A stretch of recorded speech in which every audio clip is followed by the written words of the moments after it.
Sempre à terça-feira, nas manhãs de terça-feira, temos a participação do jornalista Paulo Moreira, em direto de sua casa, para estar connosco à conversa. E muito bom dia, Paulo. Bom dia. Hoje vamos falar de um assunto mais ligeiro, digamos assim, vamos até ao futebol, e tudo isto porque parece que ninguém vai parar o Sporting. O Benfica fez 117 anos no domingo, Luís Filipe Vieira assumiu toda a crise do Benfica, Jorge Jesus é mesmo para ficar, aconteça o que acontecer, e Luís Filipe Vieira lembrou toda uma carreira de Jorge Jesus. O facto é que quem está em segundo lugar no campeonato é mesmo o Braga, e em terceiro o Porto, e em quarto ou quinto, eu nem sei, o Benfica. Em quarto. Mas é, digamos assim, Paulo, algo muito estranho, porque há muitos anos, aliás, eu não me lembro de ver uma tabela desta forma a meio do campeonato, digamos assim. Como é que tu analisas tudo isto e este assumir de culpas por parte de Luís Filipe Vieira no aniversário do Benfica? Olá, bom dia mais uma vez. Se fosse analisar apenas pelo jogo, pela parte desportiva, pelo entretenimento que é o desporto, pelo o bem que o desporto faz às pessoas a que o praticam, a quem assiste ao espetáculo, eu diria que não havia inconveniente nenhum. Mas atendendo a que isto não é um problema pequeno, não é um divertimento, é uma indústria. Não é? Uma equipa como o Benfica, nesta altura do campeonato, 16 pontos quando o Presidente falou, convenhamos, quando o Presidente deu a entrevista, é para aí que vamos depois, estava a 16 pontos do Sporting, que está em primeiro lugar, aí as coisas começam a ficar mais complicadas. Porque este desporto profissional é um desporto que assenta muito nos resultados. Se não houver resultados, se as coisas estiverem a correr mal em termos de resultados, a equipa pode estar a jogar bem. Já ninguém põe isso em causa. O que põe em causa é esse mesmo resultado. E é isso que está a acontecer com o Benfica. O Benfica fez uma aposta grande, o Presidente Luís Filipe Vieira fez uma aposta grande quando, nas últimas eleições, há sensivelmente 4 meses, decidiu apresentar como seu treinador o Jorge Jesus. Era um regresso ao Benfica, de Jorge Jesus, depois de 4 anos fora. Recordamos que Jorge Jesus teve 6 anos de Benfica e conseguiu 3 títulos de campeão nacional, e portanto, e depois saiu não muito bem para o Sporting, né? Portanto, deixou os adeptos benfiquistas de nariz furiosos, como é óbvio.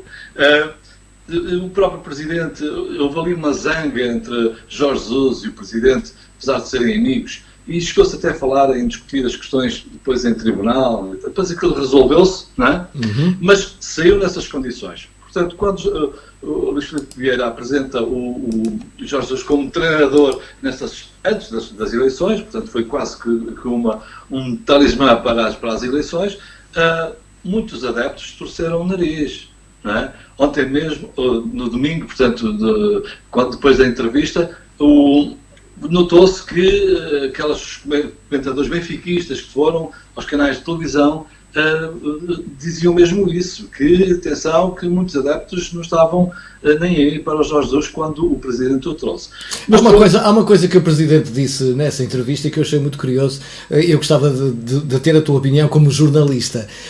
Ele dizia, há um ano, quando Jorge Jesus estava no Brasil, os jornalistas pagavam para estar com Jorge Jesus, para entrevistar Jorge Jesus, era um Deus, eram repórteres enviados propositadamente para o Brasil, iam atrás do homem para todo lado, e de repente ele passa a ser um zero à esquerda, toda a gente o insulta, morra este, morra aquele, e de que forma é que tu vês esta mudança, digamos assim? O homem é o mesmo, ele não deixou de...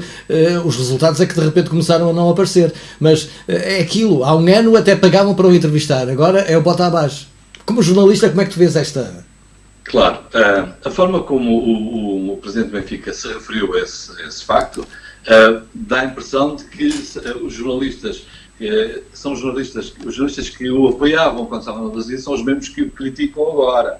E que, portanto, o jornalista é que está mal nesta circunstância, nesta equação. Mas não. o jornalista faz o retrato do que acontece, não é? Tem que retratar factos, e o facto é que o Jorge Jesus no Brasil era um campeoníssimo, ganhou o campeonato pelo Flamengo com 16 pontos de avanço em relação ao segundo classificado, não é? Ganhou a Taça Libertadores, que corresponde aqui à nossa taça da Liga dos Campeões Europeus. Portanto, ele estava em alta, efetivamente.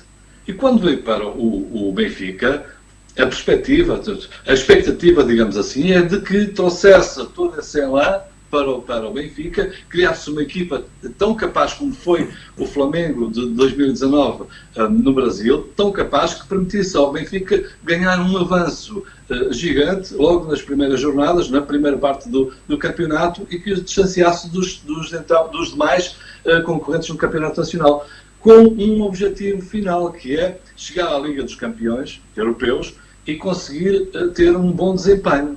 Não é? Porque um bom desempenho na Liga dos Campeões Europeus representa muito dinheiro para o clube. E é isso que estamos a jogar. Ora, repara, o Jorge Jesus chega, faz o pedido de um conjunto de jogadores que acha que são aqueles que vão depois fazer funcionar a equipa, não é? E as coisas não funcionam. De fora, exatamente, craques, alguns são craques de seleções, como o Everton Cebolinha, que veio do Brasil, é da seleção brasileira, portanto, craques. O Benfica investiu na expectativa de que o clube pudesse, na Liga dos Campeões Europeus, sobretudo na Liga dos Campeões Europeus, arrecadar dinheiro seja capaz de... Olha, eu diria até na expectativa de estar no lugar do Sporting com 10 ou 12 ou 13 pontos de vantagem nesta altura sobre o segundo, e as coisas não aconteceram. Olhando agora para o Sporting, já são favas contadas até ao final do campeonato? Não, espero só para concluir, não descurando nunca o dinheiro, porque aquilo que se investe agora tem que se recuperar à frente, senão vamos ter aqui um problema financeiro, que é um assunto também que o Presidente não falou durante a entrevista, mas que está latente. Se o Benfica não consegue alcançar um lugar na Liga dos Campeões, não é? Um lugar para a Liga dos Campeões Europeus, a coisa está muito má, não é?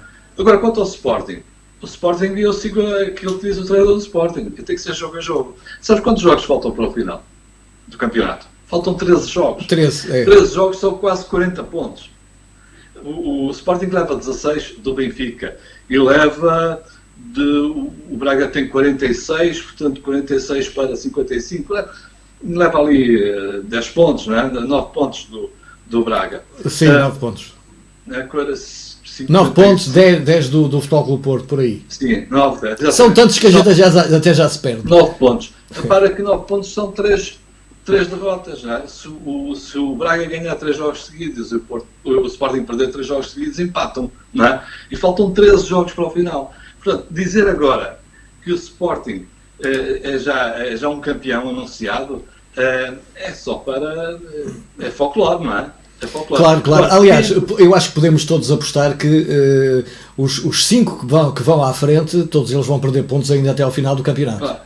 Agora, o que é notório é o Sporting, nesta altura, não tem nenhuma derrota, tem 4 empates, não é? E tem estado a fazer bons jogos de futebol. E, portanto, é provável que se mantenha no topo da tabela. E os outros que estão atrás é que têm que correr, não é? Para alcançarem o Sporting. Mas, daí é que já seja campeão nacional. É uma grande diferença ainda. É muito grande. E nesse aspecto, Ruben Amorim tem feito um discurso para fora e para dentro muito cauteloso. Calma aí que não ganhamos nada, calma aí, é mesmo jogo a jogo. Claro. E por isso é que o Luís Filipe Vieira, na entrevista do domingo, também foi dizendo que, enquanto for matematicamente possível... O não atiram a toalha ao chão. É candidato a ser campeão nacional, não é? Uhum. E se não acontecer isso, já aposta no segundo lugar, precisamente para chegar à Liga dos Campeões Europeus. Percebes? Agora, é claro que os críticos vão dizer do Luís Filipe Vieira, não, o objetivo era ser primeiro classificado e garantir a Liga dos Campeões Europeus. Portanto, alguma coisa não está bem no reino da Águia, não é? São 117 anos, tem um historial muito grande, tem muitos adeptos, é uma equipa, um clube muito forte, tem uma equipa forte, só que as coisas não estão a funcionar, não é? Às vezes acontece isso. Às vezes acontece. E futebol é futebol, não é?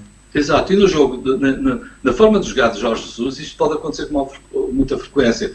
Pode acontecer, como aconteceu no Flamengo, de ganhar jogos seguidos e distanciar-se dos adversários, porque tem um tipo de jogo de grande pressão à frente, não é? Pressiona muito o adversário, logo à saída da bola do adversário, e, portanto, recupera a bola e pode fazer golos. Mas se não fizer, e se o adversário conseguir passar a primeira linha, metendo bolas nas costas, tem que ter defesas capazes de recuperar, porque a defesa está quase sempre para o lado do meio campo.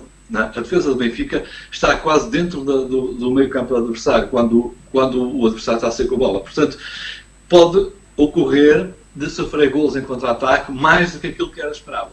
Não é?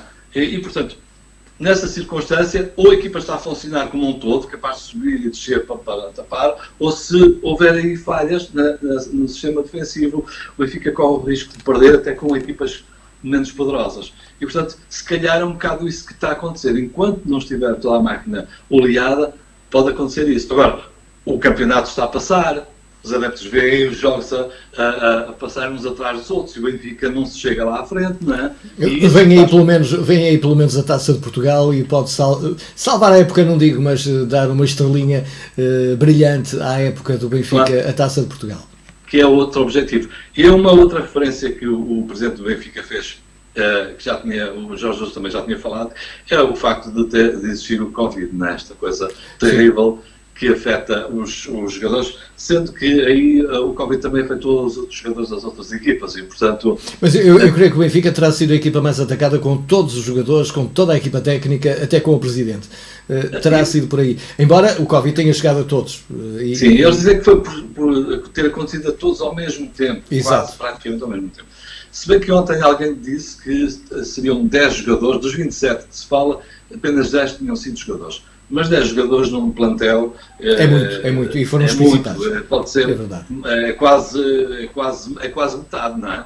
Quase exatamente. Metade. As equipas têm 23 jogadores, 24, 25, eu não sei quantos é que tem o Benfica, mas pode ser, é quase metade. E isso causa... E toda a equipa técnica, há que salientar isso, incluindo o treinador principal. E há uma outra coisa que eu tenho ouvido, quer... Noutros futebols, como o brasileiro, como também o espanhol, e que é o seguinte, é que os jogadores quando recuperam da situação de Covid, aqueles que tiveram sintomas, recuperam, voltam para os treinos, mas o rendimento baixa muito, porque há situações até de pessoas que têm que fazer fisioterapia. Cansam-se mais depressa, a fadiga é maior, o rendimento não é tão grande. Não sabemos até que ponto que os jogadores recuperados depois têm tido dificuldades para... Exatamente. As tais sequelas que ainda não conhecemos muito bem do Covid-19.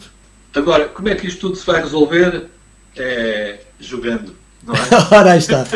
Agora é que tu disseste tudo. E esperando semana a semana. Paulo, vamos marcar encontro para a próxima semana e desejar-te a ti um bom resto de semana e haja saúde em tempo de pandemia. Exato. Até para a semana. Até para a semana.